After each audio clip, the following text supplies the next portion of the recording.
Hello मेरे बच्चों, क्या हाल है। मैं BWC वाला, आपका हम सबका ब्यूटीफुल चैनल BWC वाला ऑफिशियल। आज हम एक छोटे से टॉपिक के बारे में बात करेंगे जिसको बोला जाता है लॉ ऑफ कंजर्वेशन मास। मास यानी द्रव्यमान के कंजर्वेशन की हम बात करेंगे, उसके संरक्षण की नियम की बात करते हैं कि किसके अंदर क्या किस प्रकार का इसका लॉज होगा। और केमिस्ट्री का टॉपिक है, हम इसको आसान तरीके से आसान भाषा में समझने की कोशिश करेंगे। आप देख रहे हैं BWC वाला ऑफिशियल।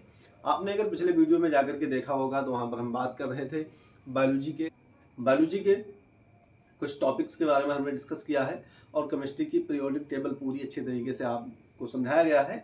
आप चाहे तो जाकर के उसको देख सकते हैं और समझ सकते हैं। आसान तरीके से ईजी तरीके से समझाया गया है जो आपके क्लास 12th में बहुत ही ईजी तरीके से आपके क्वेश्चन बन सकते हैं। तो law of conservation of mass के बारे में डिस्कस कर रहे हैं। लॉ ऑफ कंजर्वेशन मास,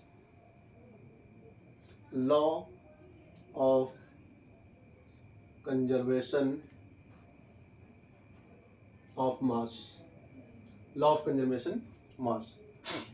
यहाँ पर एक इम्पॉर्टेंट बात देखी जा रही है ये कि जिस तरीके से एनर्जी को ना तो नष्ट किया जा सकता है और ना ही उसको उत्पन्न किया जा सकता है, इसी तरीके से जो ये द्रव्यमान संरक्षण का नियम होता है, इसमें क्या होता है, मास को ना तो नष्ट किया जा सकता है और ना ही इसका निर्माण किया जा सकता है। कोई भी मास हो, किसी भी बॉडीज का मास हो, ना तो उसको हम फॉर्मेशन कर सकते हैं और ना ही इसको क्या कर सकते हैं, नष्ट यानी कि विनाश इसका भी हम नहीं कर सकते। किसी भी बॉडी का हो, चाहे वो किसी भी प्रकार की बॉडी हो, चाहे फ्लूइड में बॉडी हो और चाहे वो लिक्विड में हो, चाहे सॉलिड में हो, किसी भी प्रकार की हो, गैस में हो, अगर बॉडी है तो उसका जो कंजर्वेशन होता है उसको ना तो नष्ट किया जा सकता है और ना ही उसका विनाश किया जा सकता है। अर्थात किसी भी केमिकल रिएक्शन के उत्पाद यानी कि जो प्रोडक्ट होते हैं, किसी भी रिएक्शन के जो प्रोडक्ट होते हैं,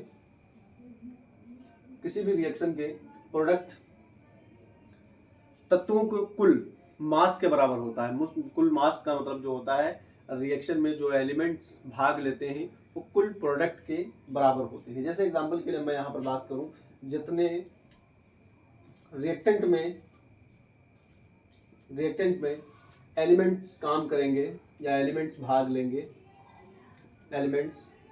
लेते हैं, पार्टिसिपेट करते हैं, उतने ही क्या करते हैं, पार्टिसिपेट करते हैं, उतने ही इधर प्रोडक्ट में क्या करेंगे, भाग लेने की कोशिश करेंगे। अन्यथा कोई भी प्रकार का जितना रिएक्टेंट में होगा, जितना अभिकारक होंगे, उतना ही जाकर के प्रोडक्ट में एलिमेंट्स भाग लेंगे। ये नहीं है कि रिएक्टेंट में कम है और उधर प्रोडक्ट में ज़्यादा हो जाएंगे। क्लास 10th का छोटा सा टॉपिक है लॉ ऑफ कंजर्वेशन और इसको कई बार बोर्ड के एग्जाम में पूछा गया है। हम थोड़ी सी बात करते हैं। रिएक्टेंट एंड प्रोडक्ट की जो संख्या होती है ये समान होती है। रिएक्टेंट और प्रोडक्ट की जो संख्याएं होती हैं, रिएक्टेंट और प्रोडक्ट में जो एलिमेंट्स की संख्याएं होती हैं वो कैसी होती हैं, समान टाइप की होती हैं, एक ही प्रकार की होती हैं। आप अगर समझ रहे हैं उसको तो थोड़ा सा दिल से समझने की कोशिश करें। मेरा कहने का मतलब ये है, अगर रिएक्शन में तुम मान लो Na ले रहे हो, Na के बाद में हमने ले लिया HCl ले लिया। अब इसकी रिएक्शन अगर हम करवाते हैं तो जितने भी ये जो भाग होता है इसको हम बोलते हैं रिएक्टेंट बोलते हैं। कौन सा भाग बोलते हैं, इसको हम बोलेंगे रिएक्टेंट। और जो इधर बन के तैयार होगा उसको हम बोलेंगे प्रोडक्ट बोलते हैं। हर एक रिएक्शन के अंदर यही एक प्रोसेस अपनाई जाती है, रिएक्टेंट से प्रोडक्ट बनते हैं। अब अलग अलग प्रकार की रिएक्शन होती हैं, 4 टाइप की रिएक्शन होती हैं। आपने क्लास 10th में पढ़ा होगा, अपने स्कूलों में अपने टीचर से समझा होगा, जाना होगा कि कितने प्रकार की रिएक्शन होती हैं।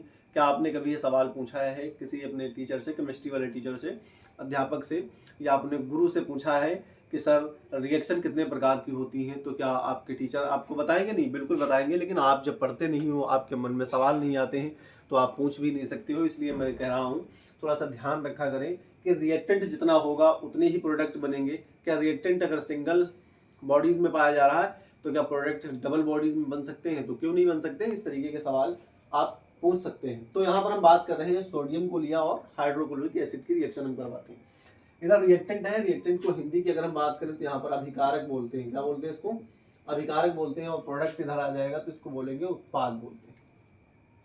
इस Na और HCl की रिएक्शन करवाएंगे तो यहाँ पर निकल जाएगा NaCl निकल जाएगा प्लस H निकल जाएगा। H अकेला कभी रह नहीं सकता है तो इसको करेंगे 2HCl कर देंगे। इसको क्या कर देंगे? 2HCl कर देंगे। तो NaCl2 यहाँ पर लिख दें, या इसको भी अगर सोडियम को भी Na2 कर दें तो यहाँ पर हम लिख देंगे 2NaCl हो जाएगा और इधर H2 गैस निकल जाएगी। क्या निकलती है? H2 गैस निकल जाती है। 2Na और Cl भी 2 है और इधर क्या हो जाएगा? NaCl 2NaCl हो जाएगा प्लस H2 गैस हो जाएगा। अब यहाँ पर हम देखेंगे रिएक्शन को हम बैलेंस नहीं कर रहे हैं, रिएक्शन को हम समझेंगे कि जितने हम रिएक्टेंट ले रहे हैं क्या उतने ही प्रोडक्ट बन करके तैयार हो रहे हैं, जितने भाग यानी कि पार्टिसिपेट कर रहे हैं रिएक्टेंट में एलिमेंट क्या उतने ही पार्टिसिपेट करेंगे प्रोडक्ट में जो बन के तैयार होगा, जो नया उत्पाद बन के तैयार होता है। या रॉ मटेरियल है, रॉ मटेरियल के बाद में रिएक्शन हुई, रिएक्शन के बाद में पक्का मटेरियल बन के तैयार होता है। तो पक्के मटेरियल में क्या उतने ही एलिमेंट भाग ले रहे हैं जितने हमने रिएक्टेंट में भाग दिलवाए थे। तो यहाँ पर देखेंगे 2 Na हैं, यहाँ पर कितने हैं? 2 Na हो गए हैं। यहाँ पर Cl कितने हैं? 2 Cl हैं। तो यहाँ पर भी कितने Cl हैं? 2 Cl दिखाई दे रहे होंगे।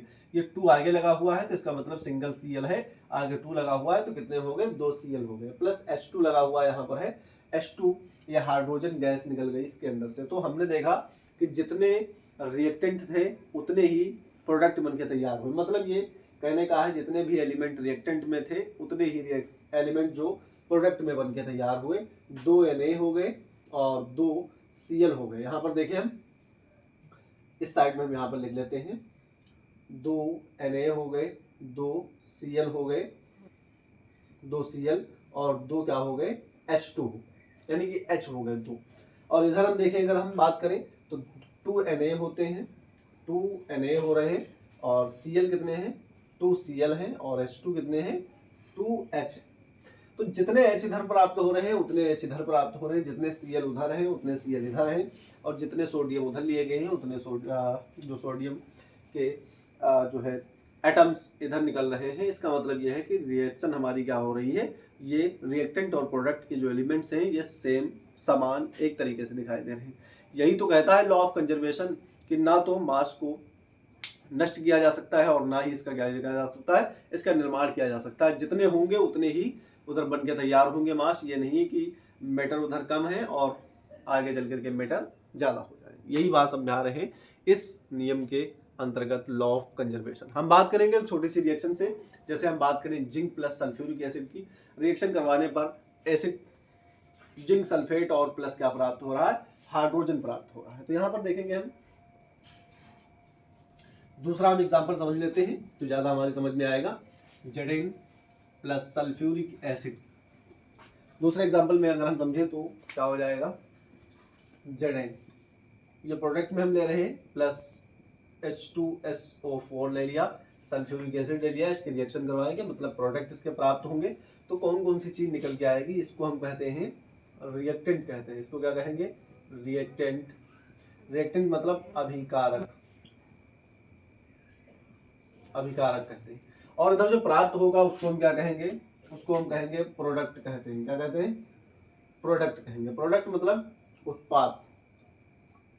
बहुत इंटरेस्टिंग है टॉपिक लॉ ऑफ कंजर्वेशन। इसको समझने की कोशिश करें और जितना इजी तरीके से समझेंगे उतना इजी तरीके से आपको आने वाली है। ध्यान रखिएगा, लॉ ऑफ कंजर्वेशन केमिस्ट्री का क्लास 10 का टॉपिक है और बहुत ही बार पूछा गया है बोर्ड में। 2 नंबर का क्वेश्चन पूछा जाता है इससे और आसान तरीके से आपकी मुट्ठी में 2 नंबर यहीं से होने वाले हैं।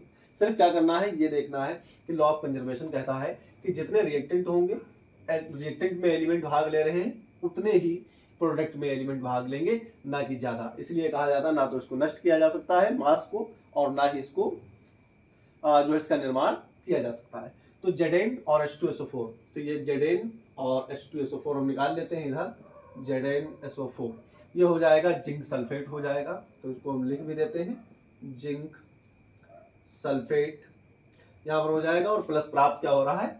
H2 गैस प्राप्त हो रही है। H2 गैस मतलब हाइड्रोजन गैस। जितने इधर इसको बोलेंगे हम जिंक बोल देते हैं और इसको बोल देते हैं सल्फ्यूरिक एसिड बोल देते हैं, सल्फ्यूरिक एसिड बोल देते हैं। तो ध्यान रखिए जेडेन उधर है, जेडेन इधर है। हम इसको बैलेंस करने की कोशिश करते हैं। एक जेडेन है तो यहाँ पर हम इधर भी प्रोडक्ट में क्या हो रहा है? एक जेडेन है। H2SO4 यानी कि हाइड्रोजन कितने हैं? 2 हाइड्रोजन है, तो 2 हाइड्रोजन इधर भी हम लिखेंगे। 2 हाइड्रोजन यहाँ पर दिख रहे हैं आपको, ये 2 हाइड्रोजन है तो यहाँ पर हम लिख लेते हैं 2 हाइड्रोजन। और यहाँ पर SO4 दिया गया है तो SO4 कितना है? 1 SO4 है। और इधर भी कितना हो जाएगा? 1 SO4 है। ज़्यादा SO4 आपको नहीं देखने को मिल रहे हैं। ये SO4 है, ये Zn है, ये H2 है। जितने रिएक्टेंट उतने प्रोडक्ट के एलिमेंट्स बनते हैं, ना कि ज़्यादा बनते हैं। हमने एक सवाल तुमसे पूछा था कि आपने टीचर से, अपने गुरुओं से पूछा आपने कि रिएक्शंस कितने प्रकार की होती हैं। तो रिएक्शन होती हैं 4 टाइप की। आज हम उन रिएक्शंस के बारे में बात करेंगे। सबसे फर्स्ट नंबर पे कॉम्बिनेशन रिएक्शन, जिसको बोलते हैं संयोजन रिएक्शन। दूसरे नंबर पे आता है सेपरेशन रिएक्शन, जिसको बोलते हैं वियोजन रिएक्शन। और डिस्प्लेसमेंट रिएक्शन थर्ड वाली जो होती है उसको डिस्प्लेसमेंट रिएक्शन बोलते हैं। और फिर उसके बाद 4 नंबर की जो आती है उसको हम बोलते हैं रिडक्शन रिएक्शंस बोलते हैं, अपचेन रिएक्शंस। इनके चारों के नाम हम लिख देंगे, इसका स्क्रीनशॉट ले लेंगे, आपको याद हो जाएगा, 1 मिनट के अंदर में याद होगा। फटाक से जल्दी से हम लिखने की कोशिश करते हैं उन चारों के नाम की रिएक्शंस कितने प्रकार की होती हैं। फर्स्ट रिएक्शन की अगर हम बात करते हैं तो कॉम्बिनेशन रिएक्शन होती है। यहाँ पर हम लिखेंगे फर्स्ट नंबर की अगर हम बात करते हैं तो कॉम्बिनेशन रिएक्शन होता है।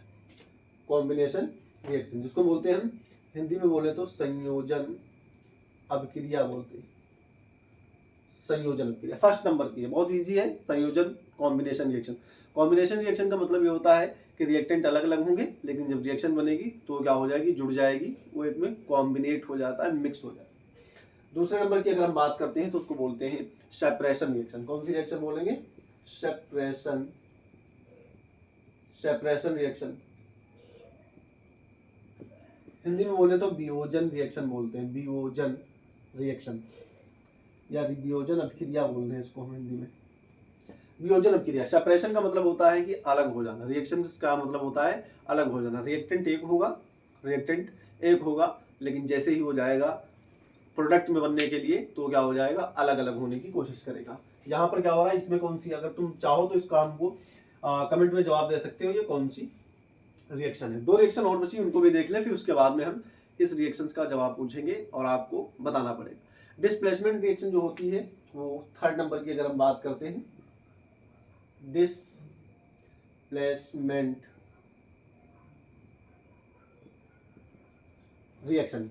रिएक्शन, इसको अगर हम बोले हिंदी में तो विस्थापन अभिक्रिया बोलते हैं। क्या बोलते हैं, विस्थापन अभिक्रिया बोलते हैं।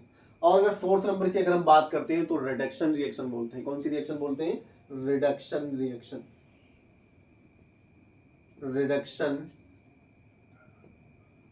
बोलते हैं। रिडक्शन रिएक्शन मतलब अपचयन अभिक्रिया,